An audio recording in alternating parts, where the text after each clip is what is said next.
Listen to me very well. Naomi tells us a story. Listen to this, all ladies, whether you are a young girl, whether you are a young woman, whether you are an old woman, this is very important. Naomi's life explains something. Wife, mother, and woman. As a wife, she failed. Her husband died. Are you aware? As a mother, she failed. Her 2 children died. But as a woman, she didn't fail. That tells you that being a wife and a mother is not the entirety of womanhood.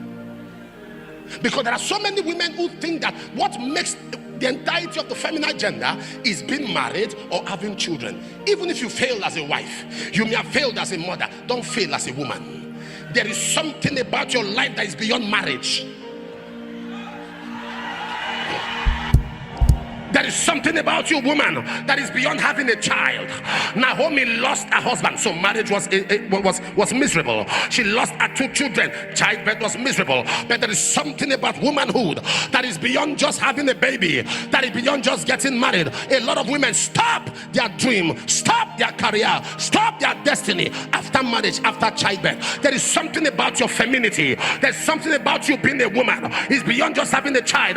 There is a place for you in life. There's a place for you in destiny. You are created to occupy. Am I speaking to somebody? We hear little about Deborah's husband. We hear little about Deborah's children. But the Bible said Deborah was a woman of honor. She was so anointed that men came to hide under her. Hear me, child of God. There is something about your femininity. There is something about you being a woman. It's beyond marriage. It's beyond having children. Don't stop because you have children. Don't kill your dream because you already have children. Don't kill your vision because you got married. There is something about your life that is beyond marriage, that is beyond having a baby. As a woman, there's a grace upon you. You are called to conquer. You are called to dominate. You are called to be in charge. You are called to take dominion. You are called to lead. There is something about your life. There is a grace upon your life. Mary Magdalene failed. She failed as a mother. She failed as a wife, but she didn't fail as a follower of Jesus. Am I talking to somebody here? When we think of Mary Magdalene, we don't know who her husband was. We don't know who her children were, but we know who she was. Why? Because she knew there is something beyond marriage. There is something beyond having babies. There is a dream I have. There's a vision I have. There's a pursuit I have. There's a purpose for my life. You don't serve a dead God.